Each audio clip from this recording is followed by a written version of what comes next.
Ladies and gentlemen, thank you so much for your patience. Without further ado,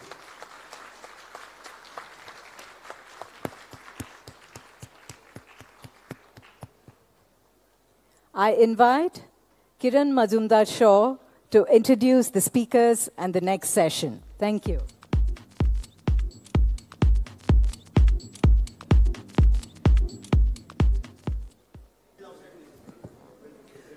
Good morning, everyone. I'm sure you'll agree that we've had a terrific day one of Imbue. And now we're off to a fantastic day two, starting with an absolutely fantastic session. And I have the distinct pleasure of introducing this much-awaited conversation between two iconic celebrities.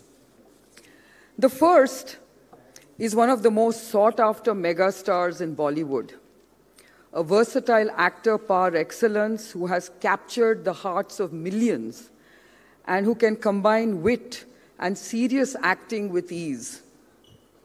His portrayal of historic figures like Bajirao and Alauddin Khilji have made him legendary in every sense of the word. And of course, he is undoubtedly a great youth icon. So may I invite Ranveer Singh onto the stage.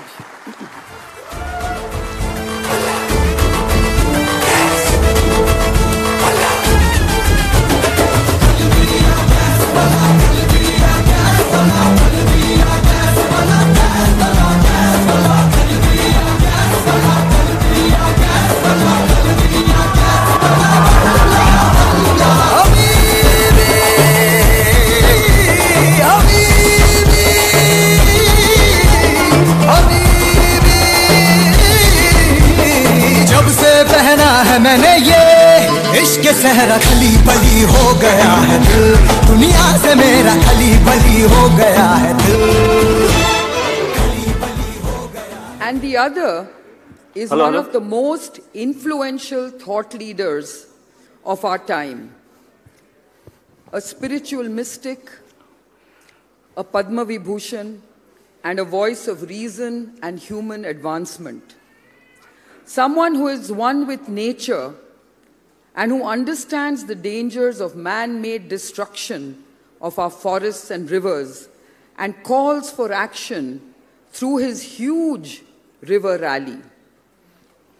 He is also flamboyant and cool. He is also a kind of a youth icon.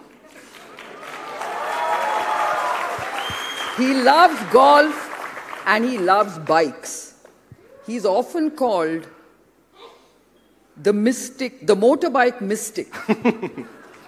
So, let me also invite Sadhguru ji onto the stage.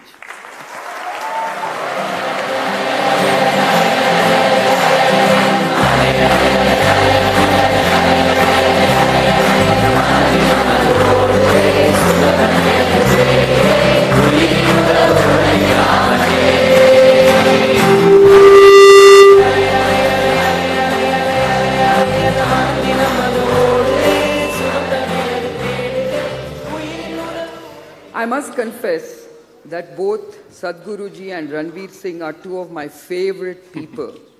And I'm indeed truly grateful that they made their way to Imbue 2018. So I can't wait to get their conversation started. So over to both of you on this wonderful subject of sensing the future through many lenses. Thank you.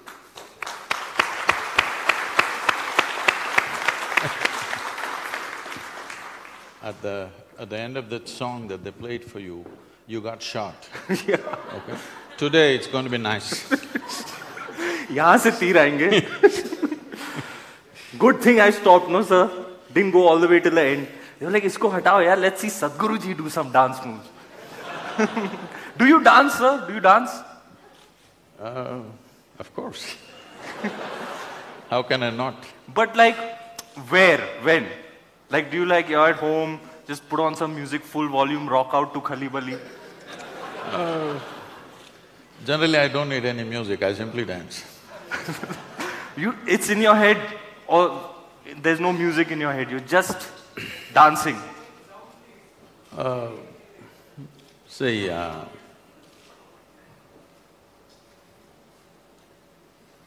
for me, dance is not because of a music that's being played, simply because of the rhythm that I have found with life.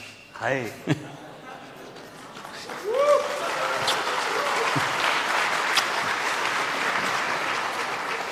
That's what I'm talking about. So I'm a huge fan, and I've become a bigger fan in the past month. I have two best friends, one's a photographer, one's a filmmaker, and they're massive fans of Sadhguruji. So when I told them, they were like, "We're so jealous of you, this, that, and the other. Come, let me show you some videos." So for the past month, a lot of my nights are spent watching hours of YouTube videos of Sadhguruji, and I'm watching it with them, and just like this, they keep gasping. So Sadhguruji is talking, and we're sitting in silence watching, and then they interject with these gasps and gushes like, ah, ah, ah.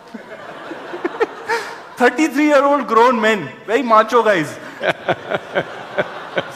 The range of your fans is amazing, sir. So coming to dance, I see it as a form of active meditation. Like in my experience, when I've been to a lot of raves. I like psychedelic trance music.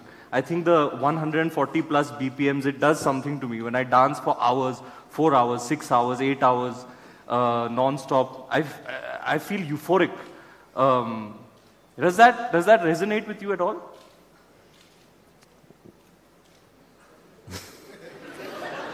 So we can tell you're a party animal, come on.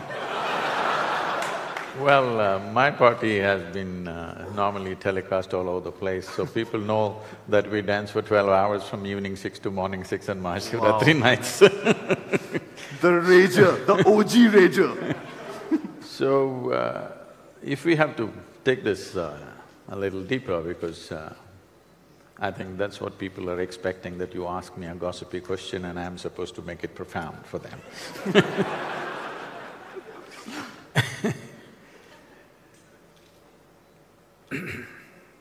So it's like this, this nation was named as Bharata, or Bharat in Hindi, but generally it was called Bharatam or Bharata. What this means is bhava, raga and thala. Bhava means sensation. Why we're talking about sensation is, your whole experience of life right now is through sensations. What you see, what you hear, what you smell, what you taste and what you touch are different types of sensations. So your entire experience of life, you may be interpreting it in many different ways in your intellect, but essentially these are multiple amalgamations of sensations. So that is the bhava, this is the experience of life. Raga means the tune for this. Here we have no participation.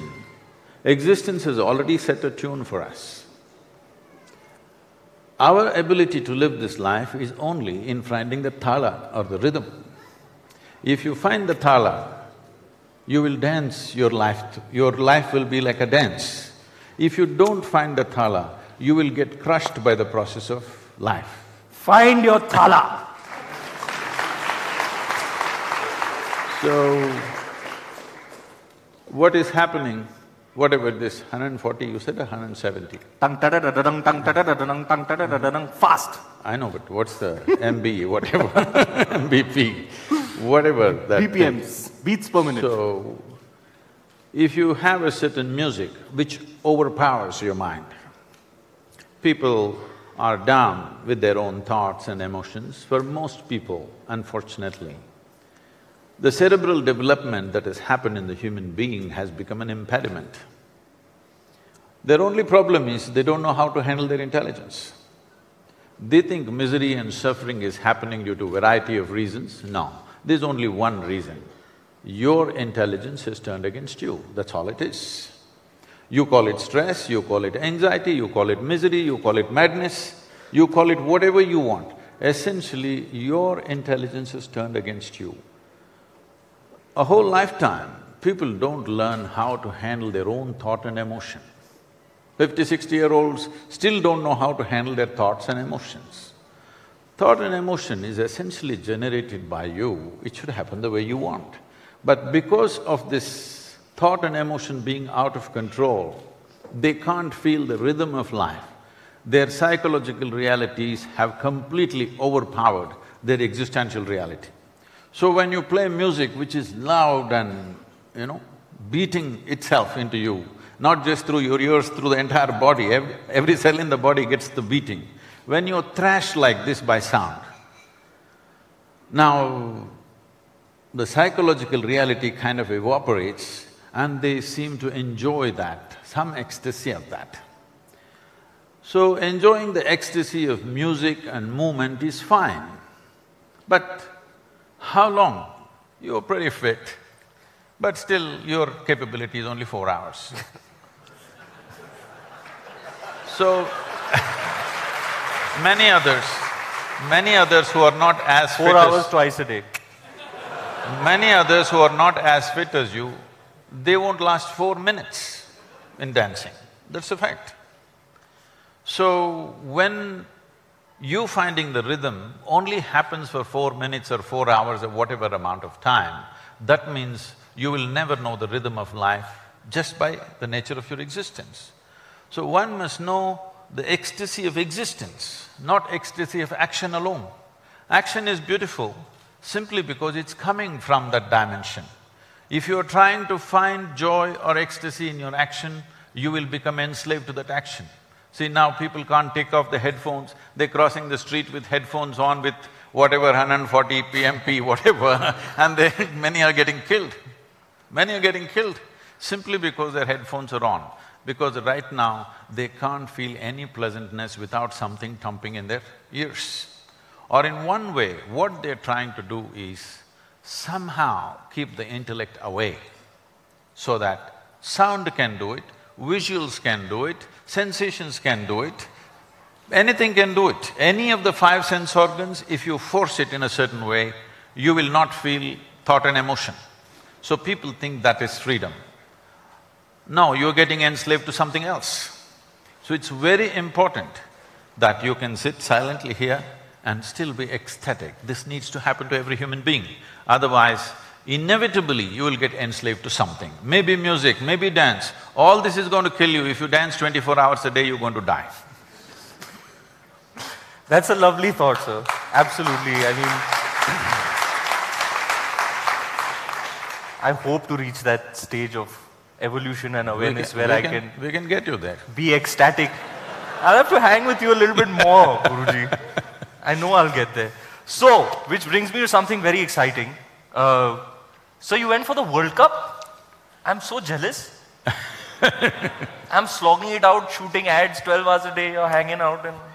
No, I'm damn jealous. Did you go for the World Cup? How was that? Yes, I did, but I've been dreaming of going to World Cup football from the age of 12 or 13. Wow. So here I am. Now I make it. You wait, huh? Younger than ever.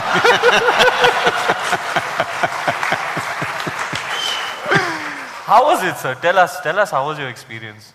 To such a lifelong dream coming true. Witnessing the greatest spectacle in the world. Spectacle is, of course, fantastic in its own way, and we have to congratulate the organizing capabilities of Russia. And the way they did the organization, almost everybody who was there was saying, never before another World Cup has been organized like this. So there were thousands of volunteers across the towns, across the city, both Moscow and St. Petersburg, where I attended the events. Just about every 100, 200 meters, there would be somebody standing, smiling at you, and if you look little confused, they will approach you and ask, where do you need to go, what do you need? How lovely. Just about everything. And many of them had breakfast coupons and things like that. If somebody is looking around for food, they say, why don't you have it, free? The level of organization was so fantastic, and it was done so joyfully and wonderfully. I thought this is the way we should organize events. When we organize an event, it's not just about the event, the whole city needs to be organized in a beautiful way. We do like this in our events. But seeing a government-managed event to happen like this was really fantastic. Football, of course, I love the game. People kept on asking me, which team, Sadhguru, which team will you root for? I said, I root only for football. Lovely. Only disappointment was I wanted to see James Rodriguez play, but unfortunately Colombia got knocked out before I went there. James Rodriguez, that's an interesting choice. You like him as a player, sir?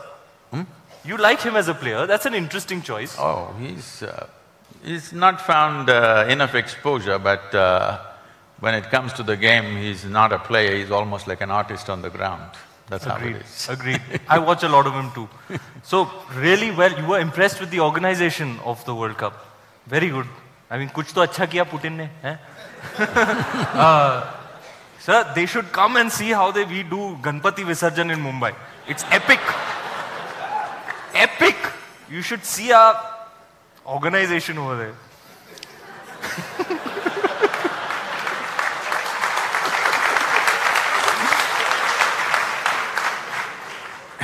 Sir… Well, you just have to drive in Bangalore.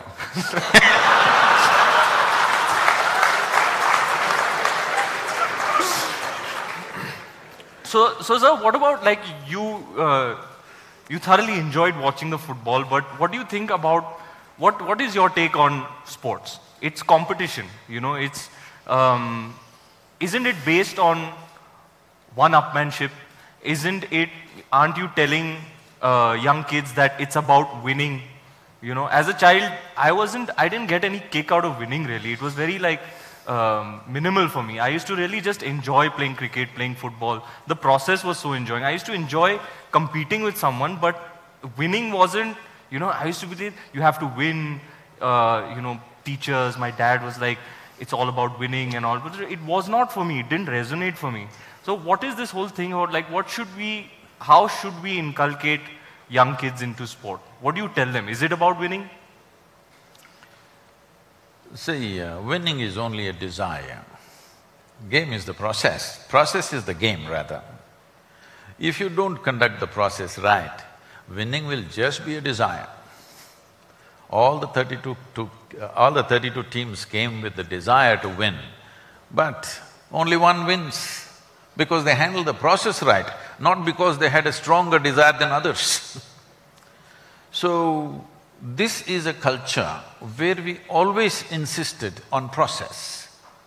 But today we have taken this from outside, we have become a goal-oriented society. That means our desire has become more important than the process. Only if you conduct the process right, the results will come. Right now there are flowers. If you want flowers in your garden, if you go and do flower meditation, flower will not come. If you want flowers in the garden, you need to handle soil, manure, water, sunlight. Soil doesn't look like a flower. A manure definitely doesn't smell like flower. Water doesn't feel like flower, nor does the sunlight do. But if you handle these things right, flowers will happen. Flowers will happen only to those people who handle the process right. Unfortunately, we have shifted our attention to the goal. In yoga, there is a saying, in the yogic culture, this is a very basic process, that is, we say if you have one eye on the goal, you have only one eye to find your way, which is very inefficient. If you use both your eyes to find the way, depending upon the times and your strength and capabilities, you will get to a place that you need to get. You're not concerned who is getting where. The question is only, are you operating to your full potential? That's all it is, life. I want to be better than you, this is not going to get you anywhere.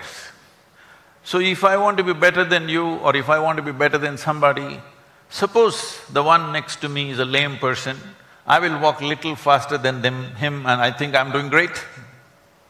It's very important a human being focuses upon himself or herself and explores the full potential of who we are. How somebody else is doing is not your business. You can enjoy what somebody is doing, but the moment you're concerned that they are doing better than me or I want to be better than them, you bring a whole lot of unnecessary emotions into your life which destroys you in a very basic way. That's lovely, Guruji. I say this all the time, you know, entertainment media in Mumbai keeps asking, competition चल रहा है आजकल, आपकी film ने 300 करोड़ की है, उनकी film ने भी 300 करोड़ की है, competition चल रहा है. I was like, it's not competition. I don't want to be better than anybody. I just want to do well myself. I just want to enjoy what I am doing. And I think that fulfills me. Enjoyment out of when I'm doing something.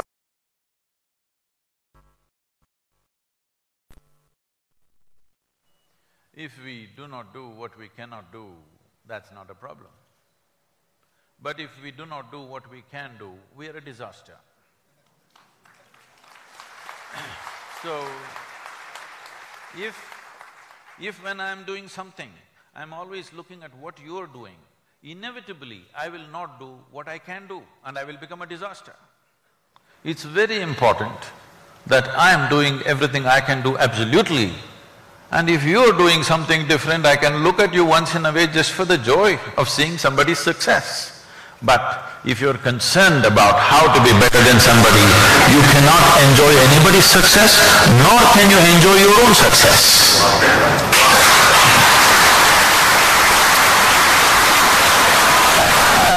I'm not one of those female fans, you know.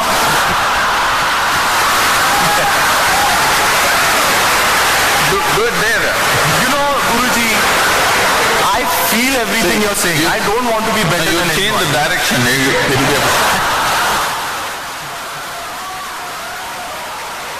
You know, Guruji, I feel all of these things. I genuinely feel them. I don't want to be better than anybody. I want to enjoy my process, enjoy what I am doing, enjoy what other people are doing. I'm just not able to articulate it. That's right. That's why you are here. So, which brings me to this concept. You mentioned success, you know, and everybody, you know, I've noticed is trying to define success. Along the way, I came across a meaning that I really liked. It was, success is the magnitude of the beneficial footprint that you can leave on society. I like that definition. One of the definitions of success that I liked. But what is your take on this concept? What is success? I mean, we're here, is the purpose of life, are we here to procreate? If we procreate, are we successful? Like how do you consider yourself like, now I'm successful? Well, procreation we have done a lot in the country. This definition, what you said, will lead to make life absolutely utilitarian. Even my success should be useful. Well, a peacock is dancing. What is the use of it? There is no use, and that's what is beautiful about it. It's to attract the mate, no? I thought. That's what I do, I'm sorry. No, to your eyes, you shouldn't get… you shouldn't get attracted, it will be…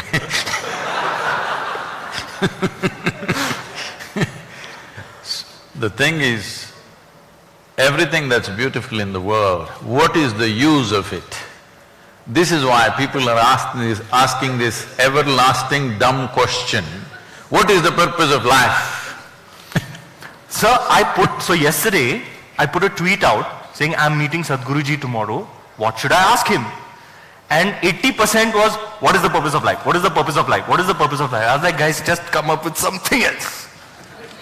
Please. So, when you ask what is the purpose of life, essentially you are asking, what is the use of life?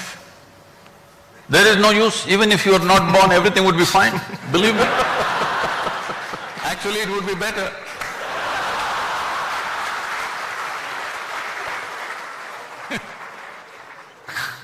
There is no purpose. Life is a phenomena beyond this nonsensical, logical calculations about what is the purpose of this, what is the purpose of that, what is the use of this. There is no use. It is just that life is a bigger phenomena than your intellect. Your intellect is just a small part of this life. Unfortunately, you're thinking life is contained in your intellect. No, your intellect is contained in this life process. Just one aspect of it. It's just one dimension of intelligence. There are many other dimensions of intelligence. Today science is telling you what a bug knows you do not know. What a grasshopper knows you do not know, actually, isn't it so? From Bangalore, from here in this Karnataka, there are dragonflies. You've seen the dragonflies. Every year they're traveling all the way to Africa, African East Coast, multiplying there and again coming back. Okay, without any kind of navigation equipment or anything, these tiny little insects, they're going all the way to Africa and coming back. Could you do it, I'm asking? Without any instruments? Could you just follow the waves and simply sit on a log and go to Africa and come back? I'm saying, look at the intelligence in a small insect. Like this, intelligence is all over the place. The entire universe is just a living intelligence. You have captured a little bit too.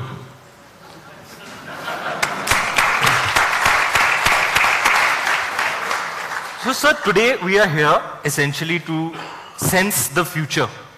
Now what is this? Why have we given this title to this session, Sensing the Future? Now I've heard you before saying the moment right now is eternity. This time travel, past, present, past, future is all nothing.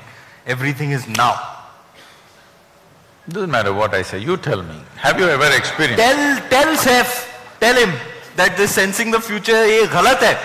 No, that's not… What is future? What is future is what? Generally when people want to know future, they go to an astrologer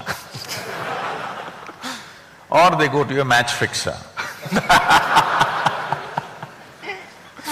So, people want to find a job, they will want to go and find out through an astrologer or whatever other crystal gazers or whatever, they want to find out what will happen through my career. Or they want to get married, they want to go and ask somebody, what will happen in my marriage? I think it's obscene. Obscene is the word you choose. Yes. How am I going to live with my wife? You want somebody third person to tell you.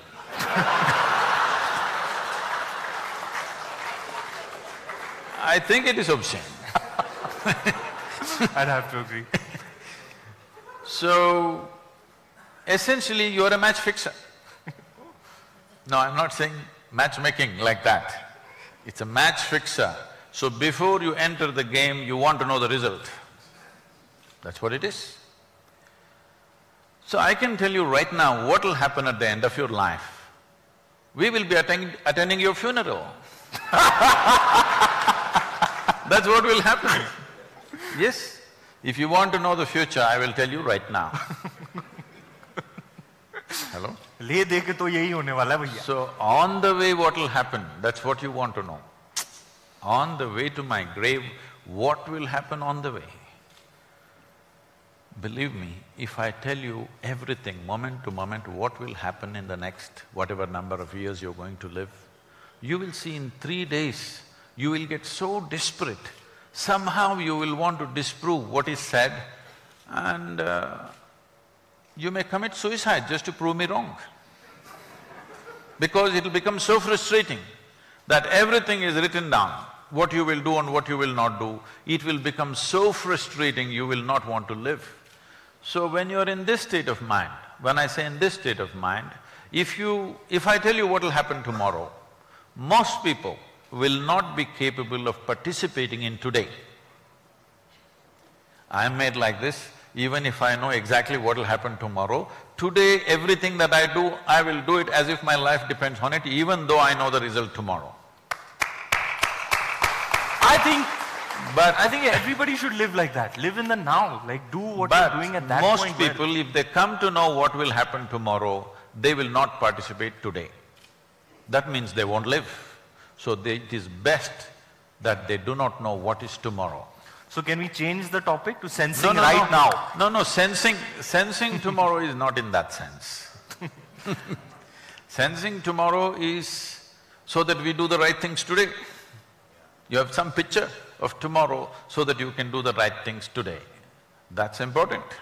If we don't foresee in some way, then we won't know how to do anything in our life. So sensing tomorrow is one thing, predicting tomorrow is another thing, having absolutes of tomorrow is a total foolishness or it's mystic. Sir, you know, I feel technology constantly evolving, and I have a feeling like mobile phones have really changed the way we are. You know, it's having a huge bearing on pretty much everything. It's permeating everything.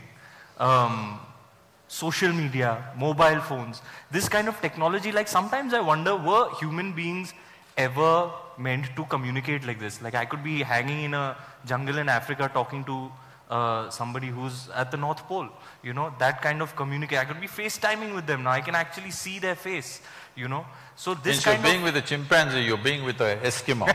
Wrong.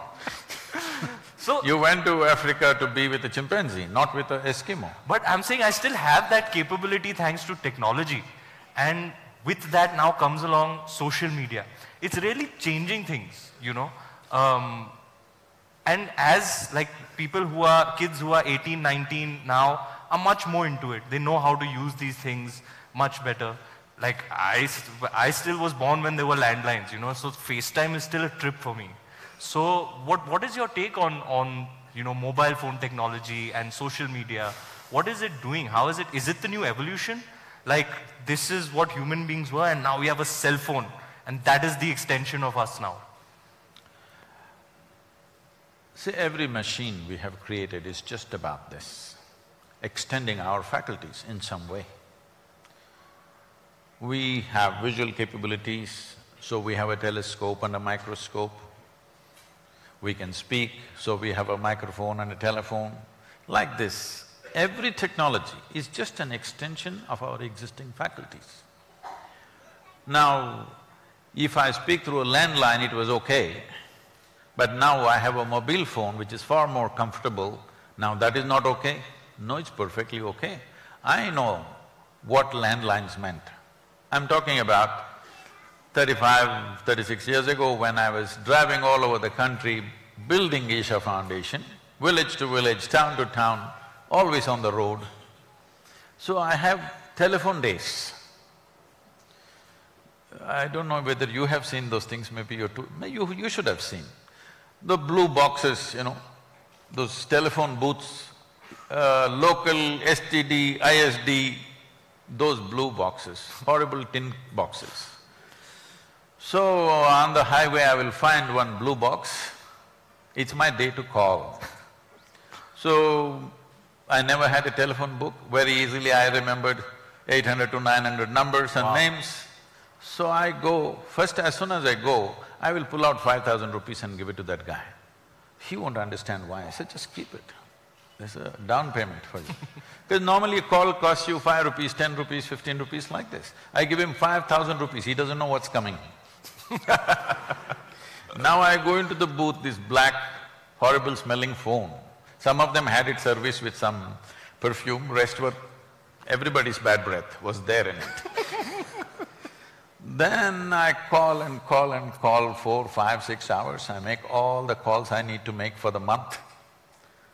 And then other people who want to make phone calls, some local calls, something, they all come there, they're gesticulating at me that I'm not coming out. But that guy takes care of them because I already paid him 5,000 bucks.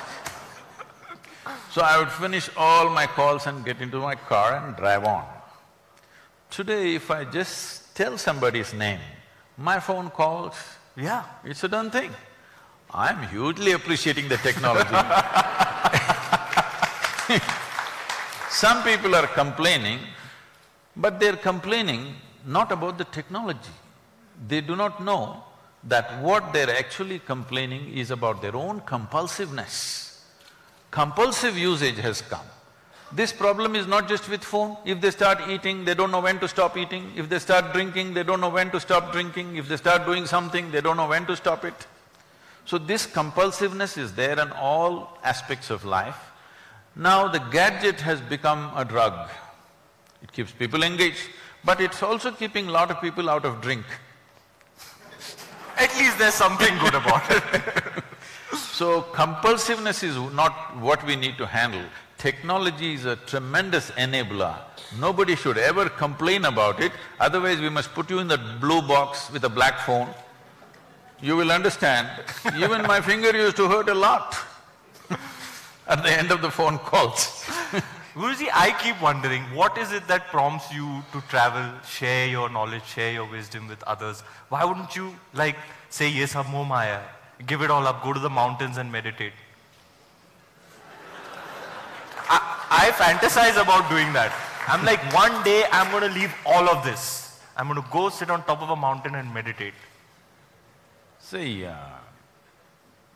you would, anybody for that matter, would want to drop this and do something else. Why? Because in some way they're finding this burdensome, isn't it? I don't have to go on a mountain top to meditate.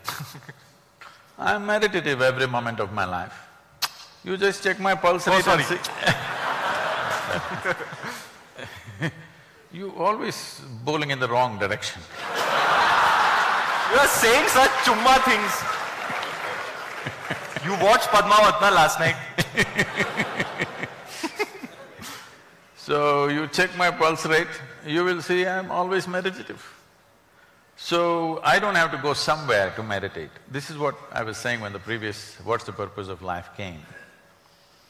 See, if you fix a purpose of life, you will do what you think is right. If you don't fix any purpose to life, you will do whatever is needed, and that's what is most important today. That we do what is needed, not what we fancy. I don't know what is it that I need to do. How will I know? See, can I be honest with you and tell you that I find a truth, I feel a compulsion to entertain people. Does that make any sense to you? yes, so many people cannot even smile or laugh unless they sit in a cinema. They can't do it with their neighbors, they can't do it with their family. The best place for them is a cinema hall, they can laugh because it's a dark place. So you're doing a good job, I heard.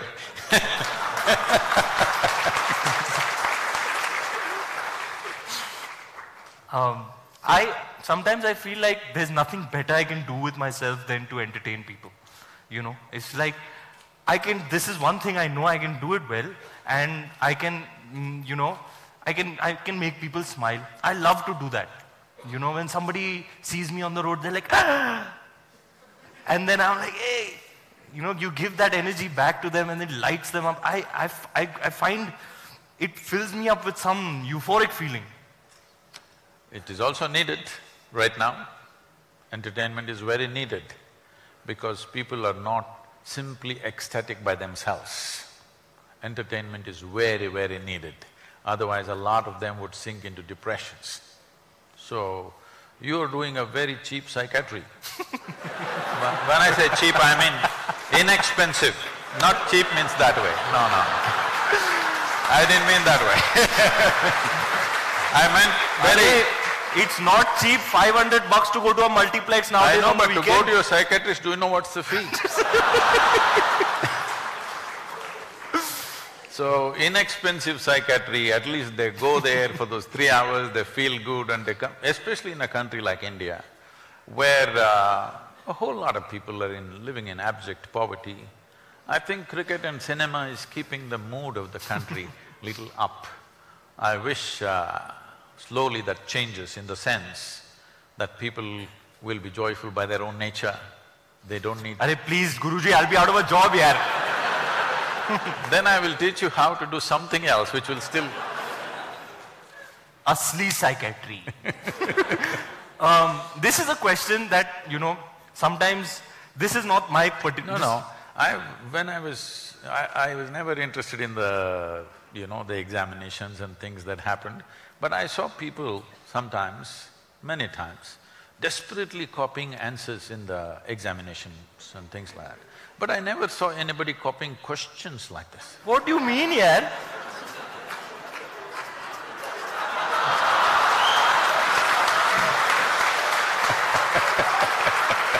Guruji, this is not fair, huh? So diligently I've done my homework and all, I've come with sheets and all. So this was just so you know, I have not followed any of this. I just made my point so I don't miss any. There's some stuff I really want to ask you. This is an introduction. That's कि what जब they Guruji did when आएंगे they ये बोलना. That's what they did when they were caught copying. They said, no sir, I didn't.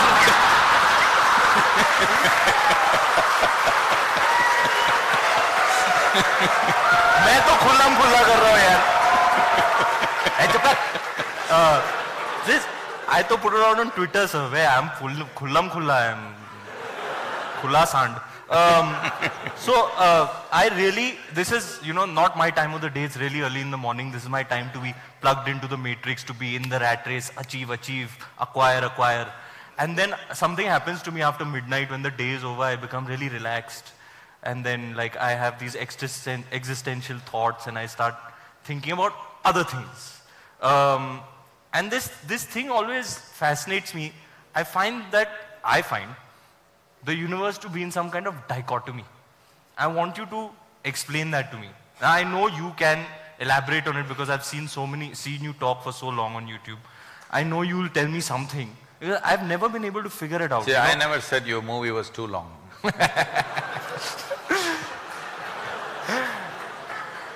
Sir, you'll have to take it up with Mr. Bansali. मैंने तो कहा था. No. उनके scenes काटो, मेरे scenes डालो, मैंने तो कहा था. So,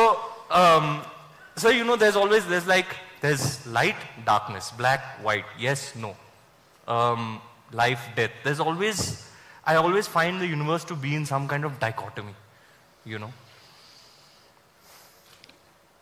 Is that the sense in which But you're talking is about? it like, do you find that too? No, I want to understand in what sense are you calling it as a dichotomy? Like, whatever, like when I have these thoughts, I'm like, there's always two things at play, in every aspect of life, big, small, there's always an opposite. Can you elaborate on that? I need a few minutes. Yeah. भारी सवाल पूछा है भाई ने.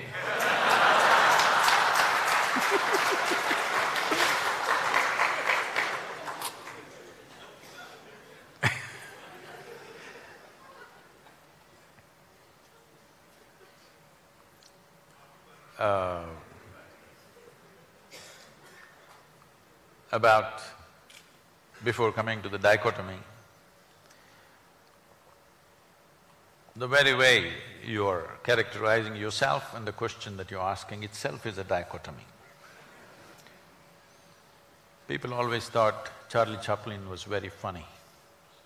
But if you listen to his private talks and things like that, there was a deep sense of agony in him.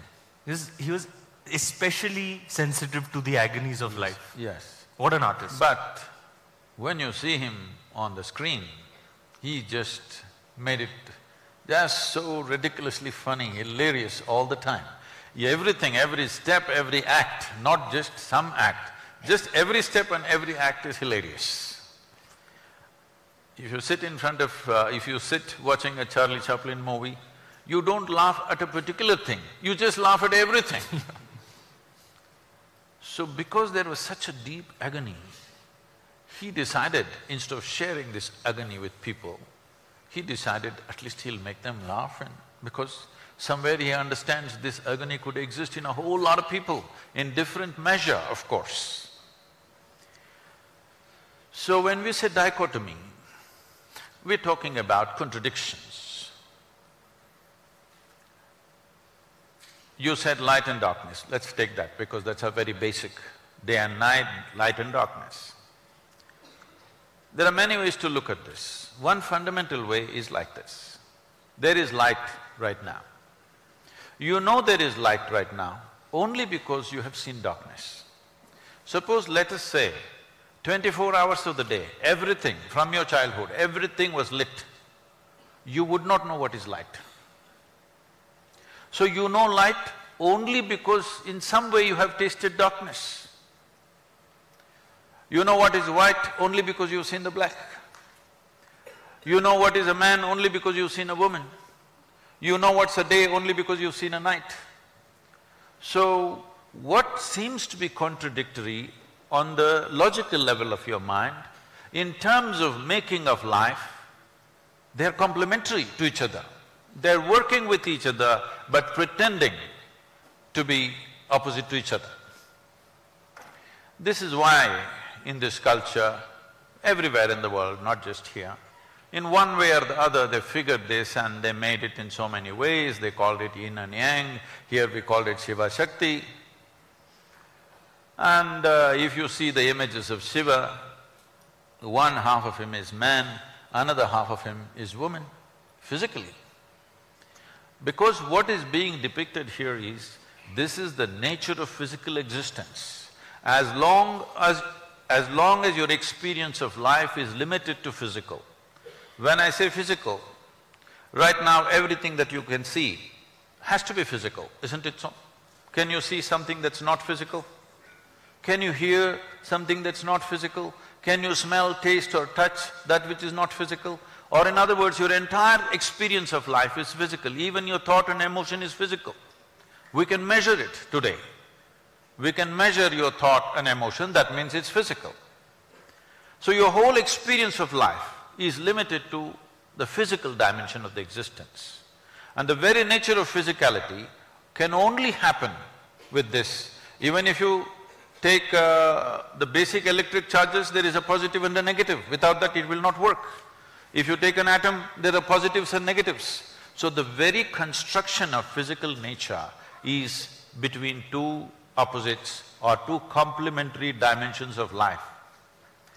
So when you live here, if you live here with the necessary perception, in a very brief amount of time, one can realize this contradiction or this complementary nature of these two things can go on playing endlessly upon you without taking you anywhere. When you realize that the physical will not get you anywhere, that is when you turn spiritual. It does not mean you rejected the physical. You're still living in the body, you're still living in this world. It is physical, but this is the longing of every human being. It's not just some spiritual person. Every human being is trying to touch something beyond what they are right now. If you know money, you're just thinking more money. If you know power, you're thinking more power. If you know pleasure, you're thinking more pleasure. If you know love, more love. If you know knowledge, more knowledge. Whatever it is, you're always trying to touch something more. If it finds this longing to become something more, if it finds a very basic physical expression, we call this sexuality. All you're trying to do is be something more than what you are. Something that's not you, you're trying to make it a part of yourself. If it finds an emotional expression, we call this love. Once again, emotionally you're trying to make something that is not you as a part of yourself. If it finds a mental expression, it gets labeled as greed, ambition, conquest or simply shopping. Something that's not you, you're trying to make it yourself. But if it finds a conscious expression, then we call it yoga. Yoga means union. Yoga doesn't mean twisting and turning. Yoga means union. Why do you have to know union? Because that's the nature of the existence. On the surface, it seems contradictory. If you go deep enough, suddenly it is not contradictory. There is a union. What is it that separates you from the rest? Right now, all of you can do this experiment, you also. Take your right hand and touch your left hand. Is that you? I mean… Is that you? It's a part of me. It's not you? It's me. It's you. Touch this seat on which you're sitting. Is that you? Now I'll go very deep, Guruji. I can also do. Go go as deep as you are. It's not you, obviously. No, yaar, it is me, yaar. Everything is me.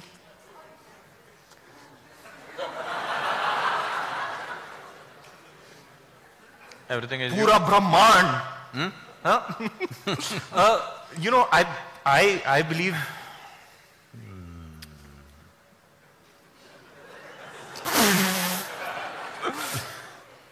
Yeah, everything is… This is a problem of being born in India. You only said it. You only said it.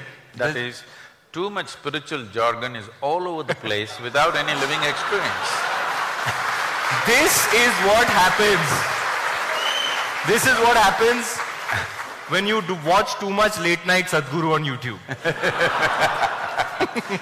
Everybody is talking Anna, Pinda, Brahmanda, but even if a mosquito bites, it bothers them.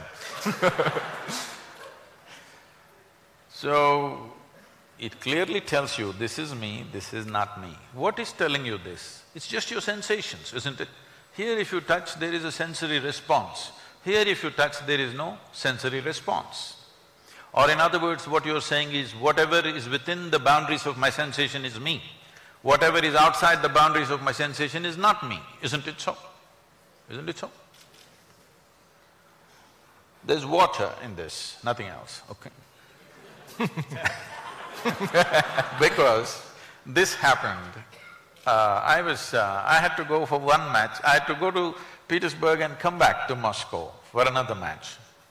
So at the airport, we had these days they don't give me plastic bottles of water, they always have glass bottles of water. There's a glass bottle and that has the same shape as usually how the vodka bottles are made, you know.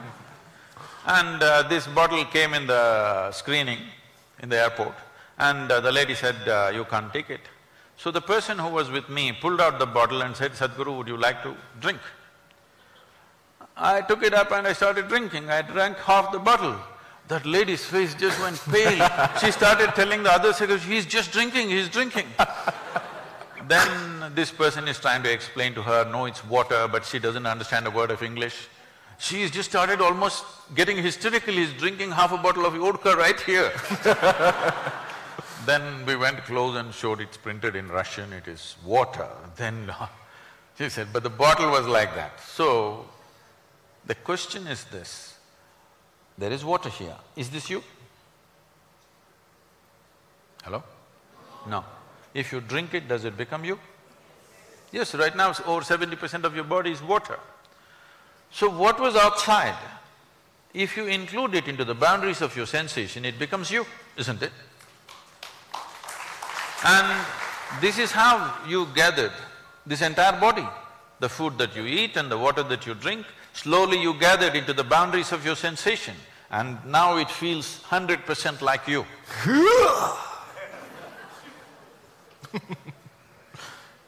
I'm gathering a lot of protein these days. So, what is not you becomes you every day. Every day it's happening to you.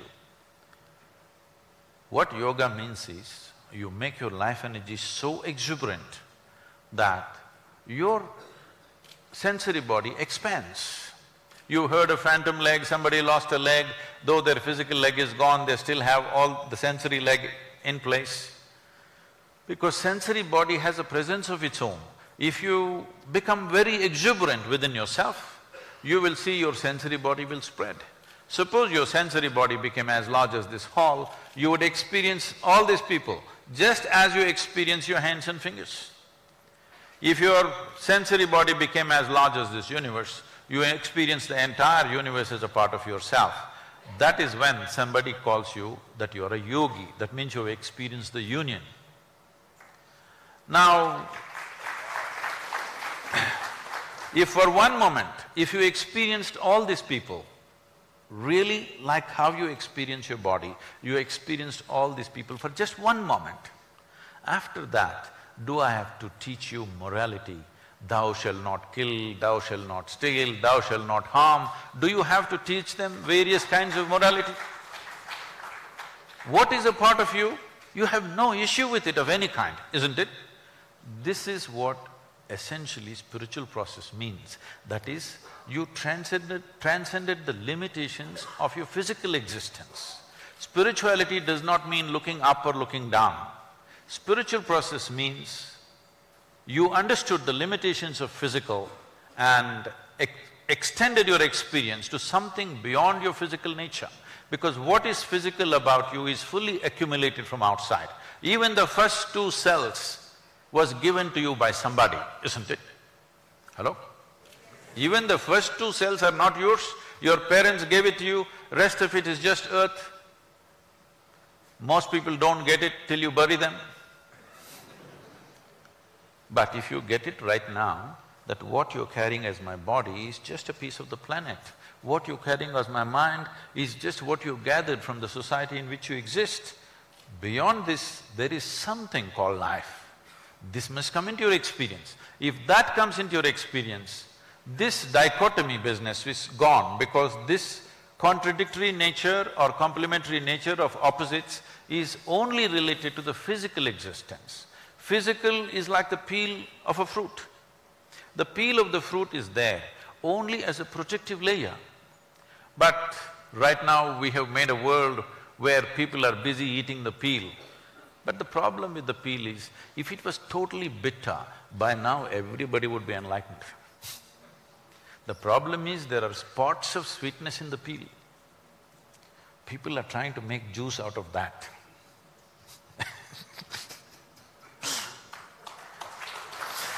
I want to look within. What do I need to do, Guruji? I want to, if I were to say this, make this statement, I want to be at one, at peace with myself. What do you suggest I do? So peace is a very poor aspiration. No. Why I'm saying this is no, this is not to just negate you. Unfortunately, even so-called spiritual leaders are going about saying the ultimate goal of life is to be peaceful. I'm asking all of you a simple question. Every one of you know the answers. It's just that somehow you determine not to use it in your life. It's not that you do not know. Tell me, can you enjoy your lunch? Even if you're not ecstatic, at least you must be peaceful to enjoy your lunch, isn't it so? Hello? A handful of people who live around you, work with you, can you enjoy their presence? Even if you're not blissful, at least you must be peaceful, isn't it? Just to enjoy your walk on the street, you must at least be peaceful, is it so? So I'm asking, is peace a fundamental requirement in your life, or is it the ultimate goal of your life? Fundamental requirement. So why is somebody making it as the last thing that'll happen in your life? It must be the first thing that happens to you, isn't it? So, do not ever hold peace as a ultimate aspiration, because peace is a basic requirement. Every creature, if their stomach is full, they sit peacefully, except human beings. Yes or no? You have a dog at home, feed him well, he sits there peacefully, isn't it? What is the human problem? The human problem is just this, they are not able to handle their own intelligence, that's all their problem is. This happened unfortunately about 2.5 months ago. A lady, a television anchor in Andhra Pradesh, jumped off the 5th floor window and killed herself, and she left a note, "Nobody is responsible for my death, my brain is my enemy." She articulated it 100%.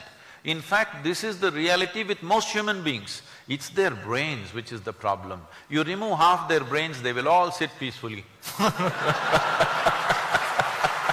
You must act how they will sit.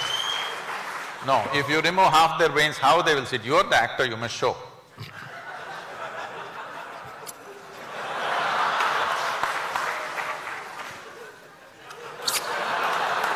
So then, sir, if peace is the basic requirement, what's a better way of being? Ecstasy? Ecstatic? So let's understand this. Peace means a certain stability. It's very nice. When things are stable within you, that means you're balanced. Then you can use your body and the many faculties that you have in a sensible way, because you're peaceful. If you're agitated, you cannot use it in a sensible way, it'll go all over the place. As I said earlier, you cannot even do what you can do. If you cannot do what you cannot do, that's not the problem. When you do not do what you can do, a disaster is unfolding in our life, isn't it? When you're not peaceful, this is what is happening, so that's a fundamental thing. So if your experience of life, if your mental state becomes pleasant, we say you're peaceful. If it becomes very pleasant, we say you're joyful. If your physical body becomes pleasant, we say you're healthy. If it becomes very pleasant, we say you're in pleasure. If your emotion becomes pleasant, we say you're in love. If it becomes very pleasant, you're in compassion. If your very life energies become pleasant, you are blissful. If it becomes very pleasant, we say you're in ecstasy. Ecstasy is a certain peak.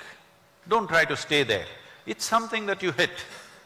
How often do you hit is a question for each individual. But to be blissed out every moment of your life is a living reality for everybody. Is this a goal by itself? No.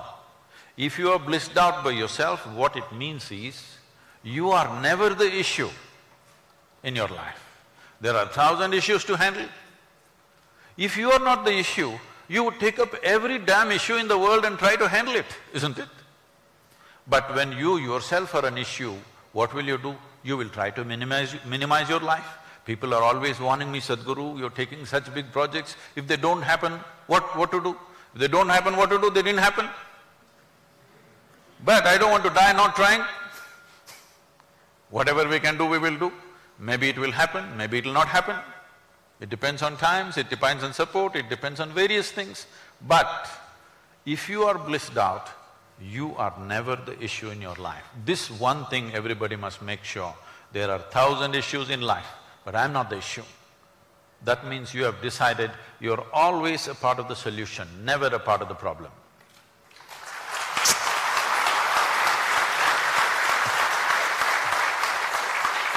You got it right. I have a feeling you and I can hang a lot.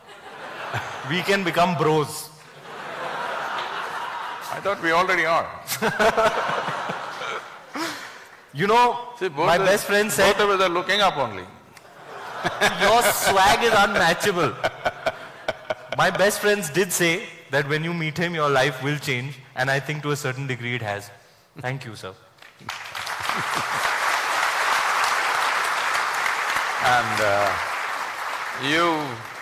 That so many youths are right now being entertained by you, I want you to take advantage of this. And because India is a youthful nation, our demographics are such, 50% plus or below 30 years of age, no nation has this. So this demographic advantage will become an advantage only if we create an inspired, balanced, very clear-minded youth in the country. Otherwise, we will be the biggest mess on the planet. So, I want you to use your popularity and the following of youth that you have to bring this to them. I'm thinking of dedicating a certain amount of time for India's youth. I would like you to be in some way part of that and make it happen. I'd love to. Thank you.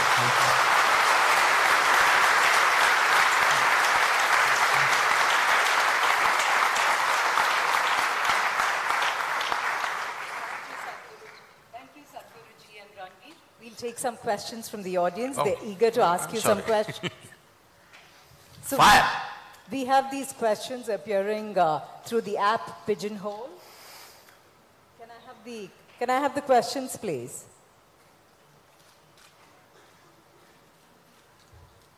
So they ask the questions to the app and then they get voted upon and the questions with the top number of votes get picked. Yeah, I can't see it. Technology issues. मैंने तो पहले से ही बोला था sir fail है. Okay, this question is for both of you. To my knowledge, I haven't seen anybody from our IIM alumni becoming a Guruji or an actor. What is your advice and your thoughts on this? Maybe he has a manager from IIM, I don't know. Could be, sir. Could be. I don't know. To my knowledge, I haven't seen anybody from our IIM alumnus becoming a Guruji or an actor. What is your advice and thoughts on this? Really? No mystics? No performers? No? What do most IIM alumnus become? You'll have to enlighten me. Sorry, what? They become boring. They become boring? bankers.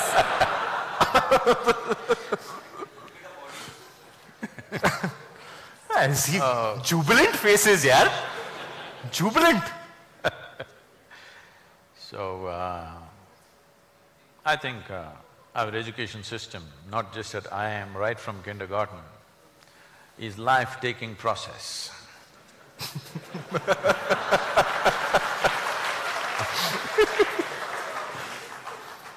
Guruji, why don't you open a school? I would love to send my kids there. You must come and see my school, how we're running our school. Top.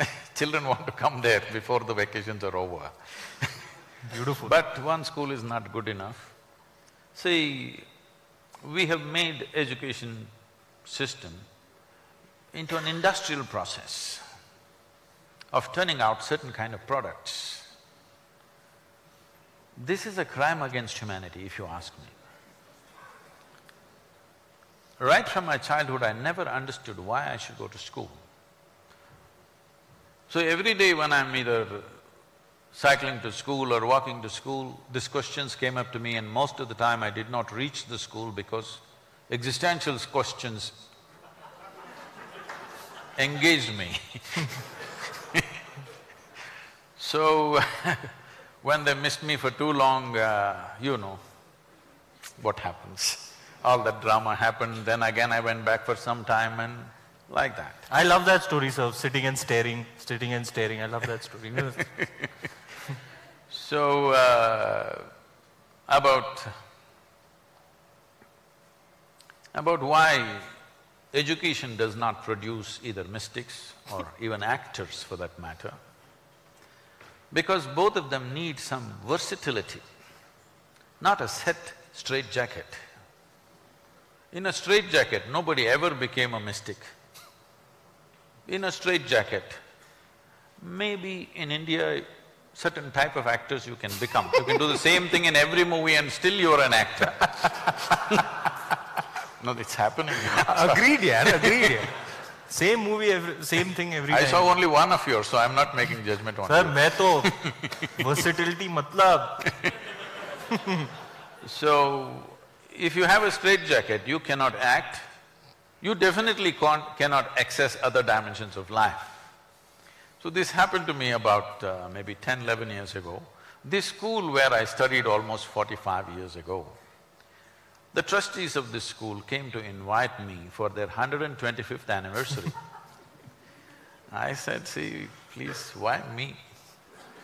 I was not just a not good student, I was not even a student. I can tell you.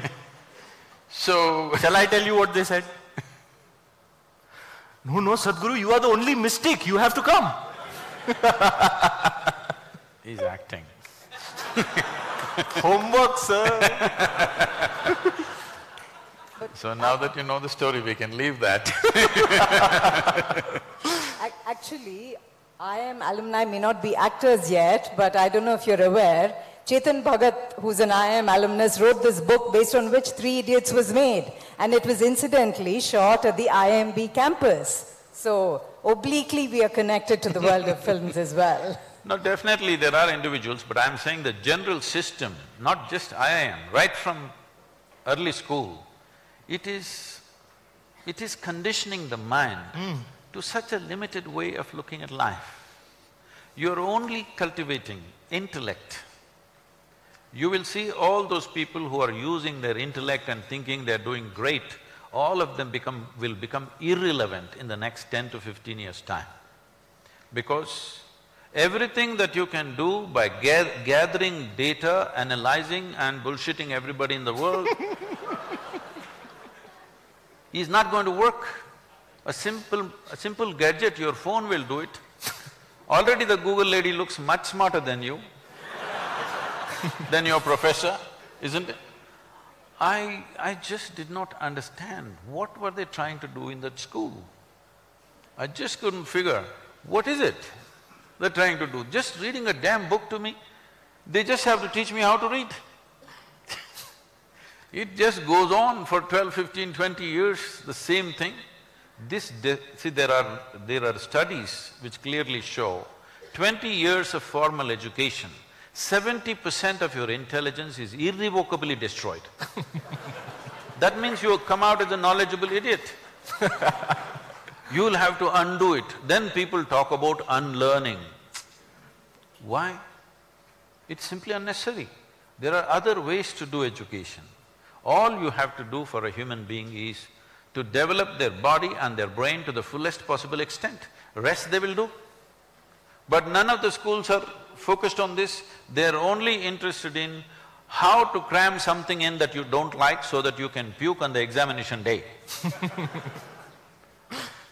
So if you change the system, well, places of learning definitely must create mystics and actors also, why not? Yeah. One of our speakers yesterday, Mr. Saul Singer, who's sitting here, actually spoke about this beautiful model of education in the future, which talked about building resilience and building the other qualities which are not taught today in schools. Okay, Ranveer, we have this question. I think you can take a look at it. I'm not quite sure whether you want me to ask you this question or we'll pass and move on to the next question. I think we should pass. Okay, can we have the next question, please? Sadhguru, there is a growing concern that we have become an intolerant society. Have we really become intolerant? If you're living in a newsroom studio, a television studio, then yes. But I have a huge access on a daily basis to the people of this country. I know this country by first-hand experience. I've traveled and still traveling the country and meeting all sorts of people, from tribal women to people like you. So, in my experience, the differences of caste, creed, community has come down a lot compared to how it was 25 years ago, a lot. That is a fact. But still, there are terrible things happening in rural India, still happening, still enormous discrimination, but compared to how it was 25, 30 years ago and how it is today, there is a world of change. There is a huge change. If you do not understand, 1,000-year-old problem cannot be fixed overnight.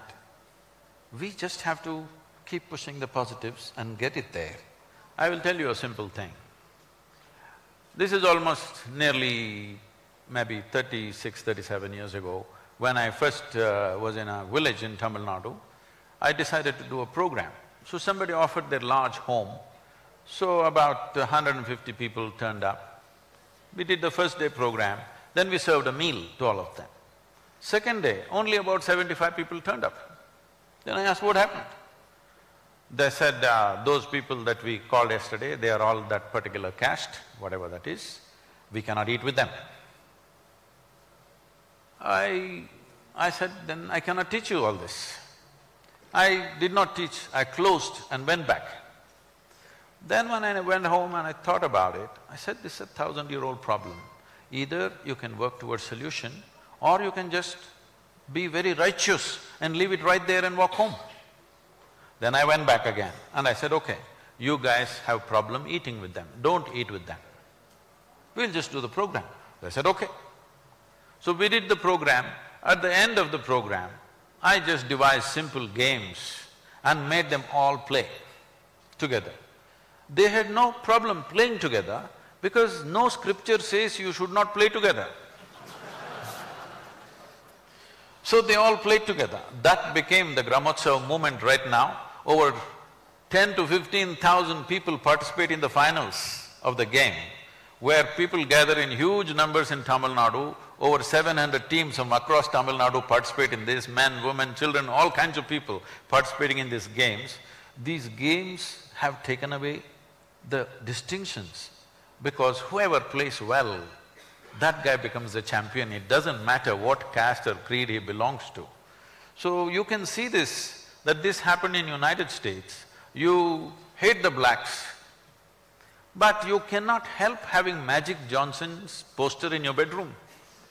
You can't just help it, because he's magic. So the same thing we did in a smaller scale in rural Tamil Nadu. Why I'm saying this is, this intolerance just going on, this about, many unfortunate sexual assaults and stuff happening, it's not happening new. Believe me, I've been in the villages and towns, lynchings, these things have always been happening, just not been reported, that's all. Why does this happen? You need to understand, we are not a state or a country which is ruled by law. It's only society manages its own law.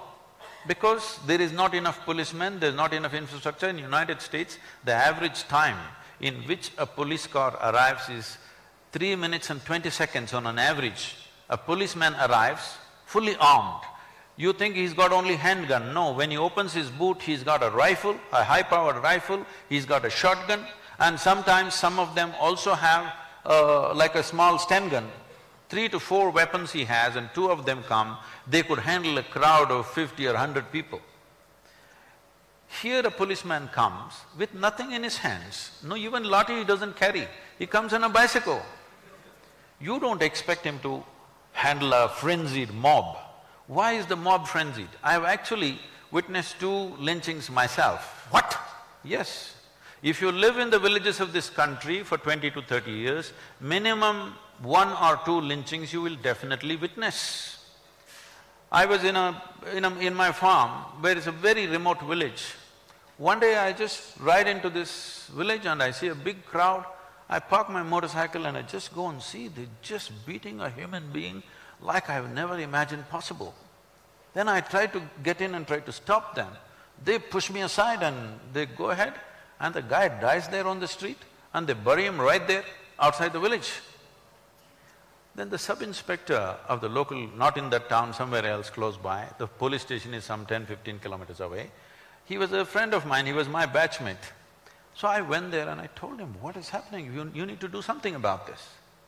He said, I know about it, you don't get into this affair. Somewhere they're building some small dam, and somebody starts a rumor all over the place that they're taking children and sacrificing for this dam. In every village this is happening. Any strange-looking guy enters that village, it's finished. They're going to steal their children. So now it is found technological support, the rumors are spreading much faster. But even before it was happening, unfortunately, this is because there is no law enforcement. This is the way mob enforces law, unfortunately.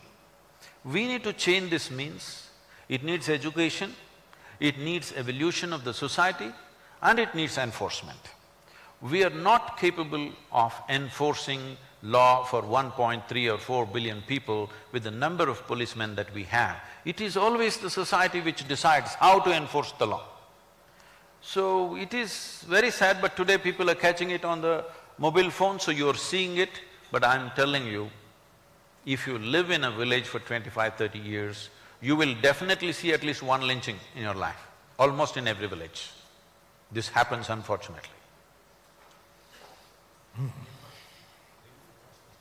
Yeah, we'll just ask. Kiran, would you like to ask Sadhguru a question? So Sadhguruji, you said that, we should not be the problem but a part of the solution. And you also I know that you are so committed and concerned about the rivers of our country. And you've also basically tried to engage, the country, youth and various parts of the society to really understand what this issue is. How successful have you been up to now in getting people to understand why they need to be part of this solution? That last part of the question I like, because making people understand is the biggest problem.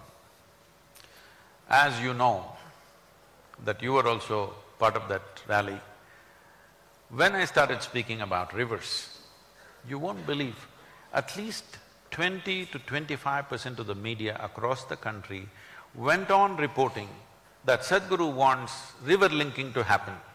I went on saying, this is not about river linking, this is about river revitalization. Yes, river linking.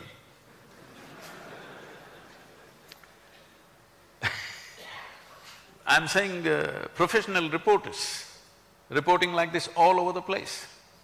Some, I think by intent to mislead the public. Some, it's fixed in their head, rivers means linking. Because so many people have spoken about linking, they think it's about linking. This is a fundamental thing we need to understand. Our rivers in this country are largely rain-fed or forest-fed rivers. Only 4% of our river water is glacier-fed. We are always trying to do what Europe does or America does. Most of our modules we've picked up in the form of dams, in the form of canals. This is all imitation of European way of doing things. But they are temperate climates. Here we have only 40 to 48 days of precipitation or rain in a year. These 48 days of rain that comes down, we are supposed to preserve in the land for 365 days. The only and only way you can do this is to enrich the soil and keep it in shade. There is simply no other way. There is no great technology involved in this. It needs a forest. The land should be full of humus and there should be shade. Only then rivers will flow. There, for example in Europe, the precipitation is anywhere between 180 to 190 days in a year. And their precipitation is not in the form of rain, it is in the form of snow. If 1 foot of snow falls, it will take another 15, 20, 30 days sometimes to melt and slowly drip in.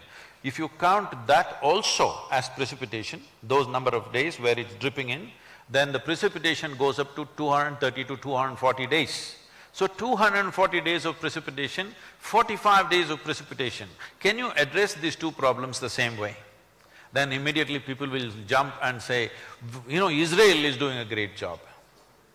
Please understand, Israel is transforming desert into a fertile land. We are transforming a very fertile land into a desert.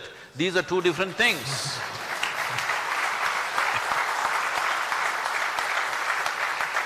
So, have we managed to make the whole nation understand? Maybe not, but we have managed to make the central government understand, Niti Aayog understand, a few state governments to understand, and the policy, almost 80% of the recommendations are already in the policy, and budget is being allocated for at least about 20 to 30% of the policy budget is being allocated. It is less than a year. I think it's very, very agile response from the government.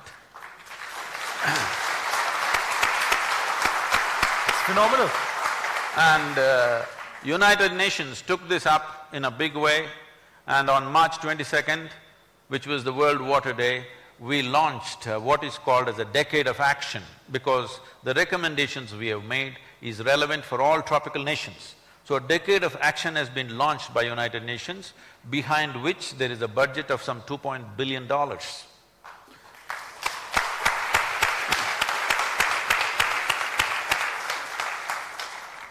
So where people should understand, they have understood, rest of the population also should understand, it's very important.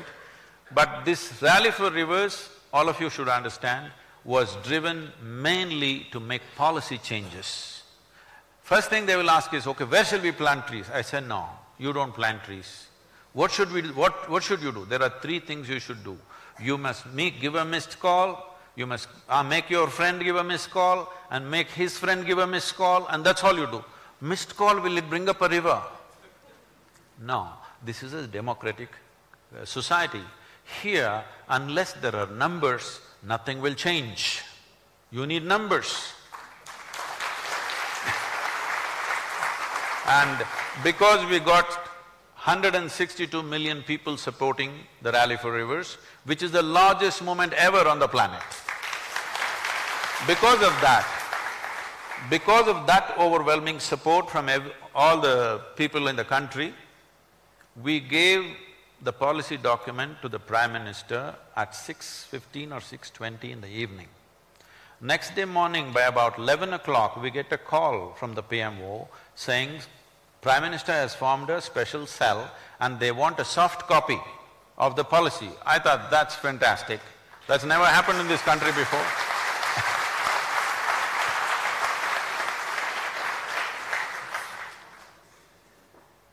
That's really something, Guruji. That's awesome. It's those Round hands. of applause, ladies.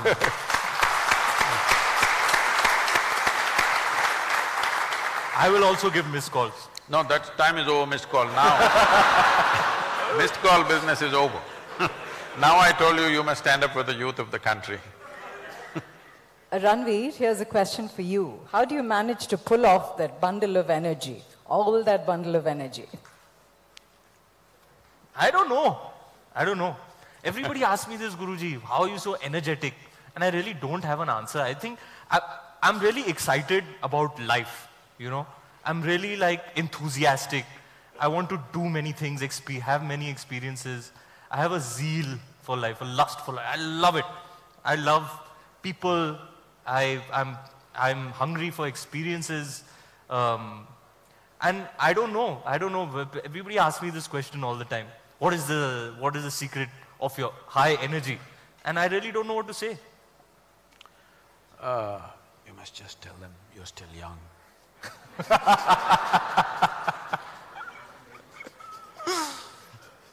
I'm still young. They should ask me that question to me, Sadhguru. You are also like this, so full of life You should and be dying, energy. why are you so energetic? Then I would tell them something. You must just say, I'm still young, man, what are you asking such a question? Please. How do you, sometimes I feel like, I hope I can keep it up, you know. I hope I don't get jaded with everything that I see around me.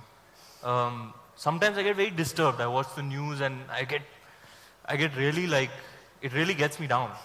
Do you watch the news? Always. I get depressed sometimes. A lot of people think the ostrich trick will work. Ostrich trick does not work with life. If you're living in a protected atmosphere, it may work for some time. Hiding from the realities of life is not an answer. So, do I get to watch the news every day? Maybe not, but I keep abreast of news some way. But about your concern about will I be able to keep this up? Well, it's very much possible for every human being if they just do a few things right with how they sit, how they stand, how they breathe, how they eat.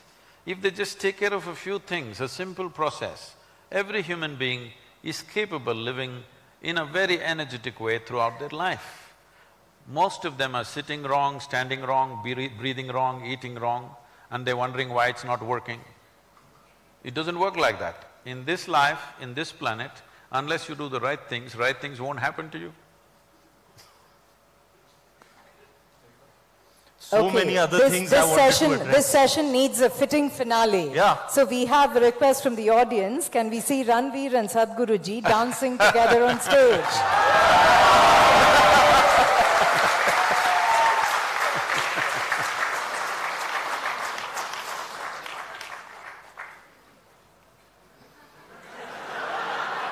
To music that will be chosen by the organizing team. No, they didn't come to see me dancing. This is somebody who is not here. And anyway, this questioner cannot see, right? He's not here. Here. Oh, they're here. Let's organize a party in the evening. Huh? Few minutes? Sir, मैं कितने करोड़ लेता हूँ few minutes के? Let the managers negotiate and then we will see. Sir, I am ever ready. You know me. So can we have the music, please? எல்லாரும் சொல்லுங்க பார்க்கலாம். அலே அலே அலே அலே அலே அலே அலே.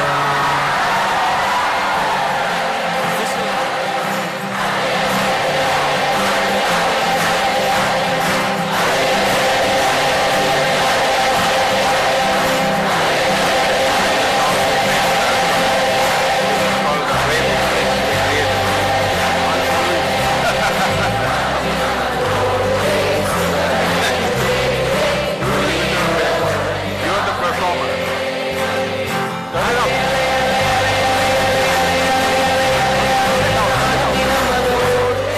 On one condition. I mean, you're getting Guruji to dance, which means everybody in here has to get up and do the same step. Come on.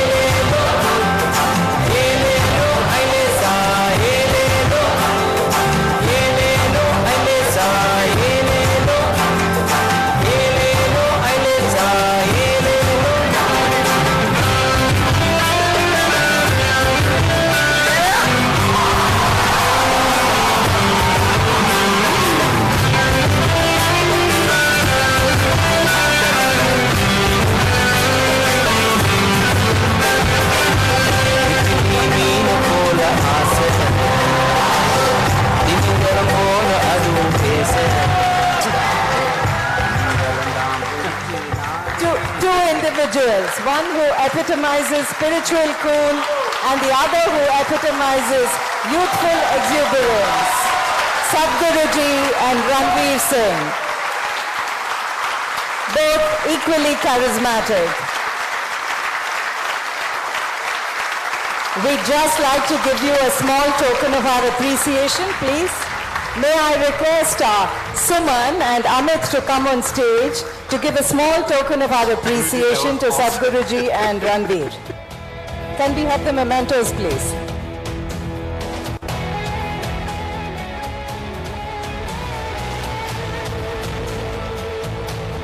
Sadhguruji.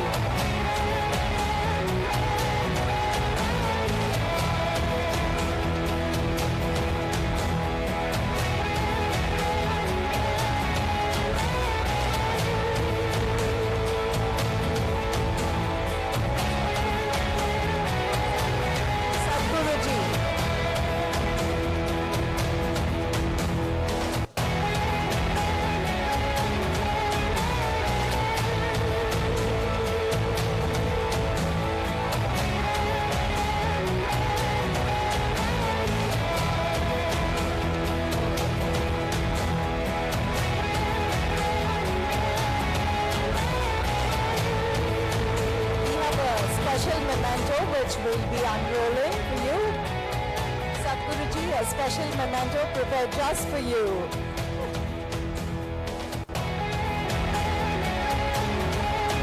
Can we show it to the audience, please?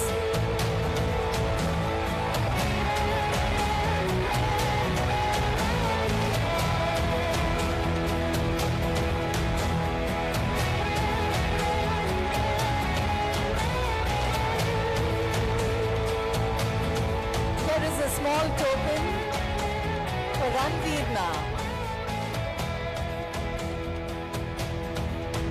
Amit will be presenting a small token of our appreciation to Ranveer Singh.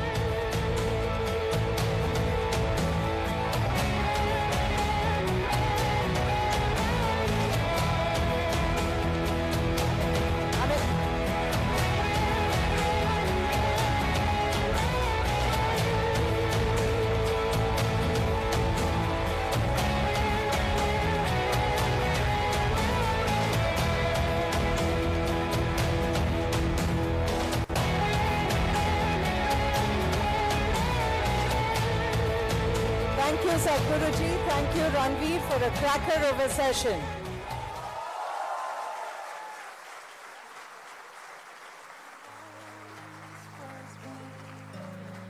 Layer and layer you peel off me. The pain it is, but the joy it brings. So thank you for showing me what I'm not, for showing me what I could be. Thank you endlessly. Can everyone remain seated, please? Thank you.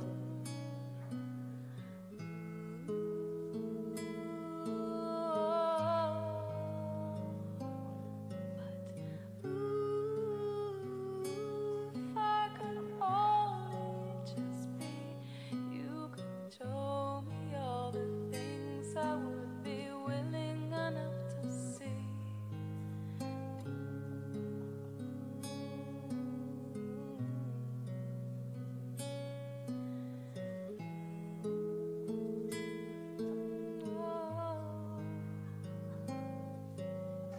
Are the only thing that is taken away. Thank you once again, and thank you all for being a very appreciative and engaged audience.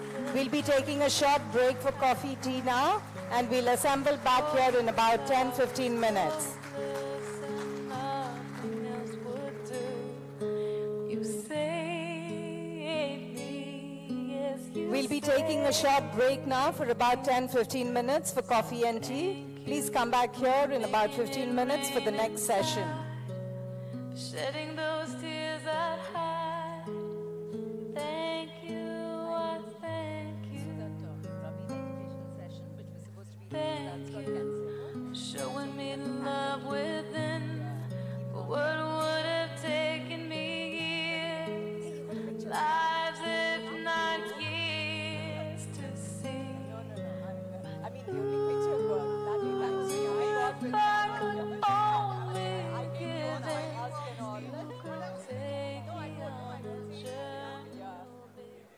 hope he did.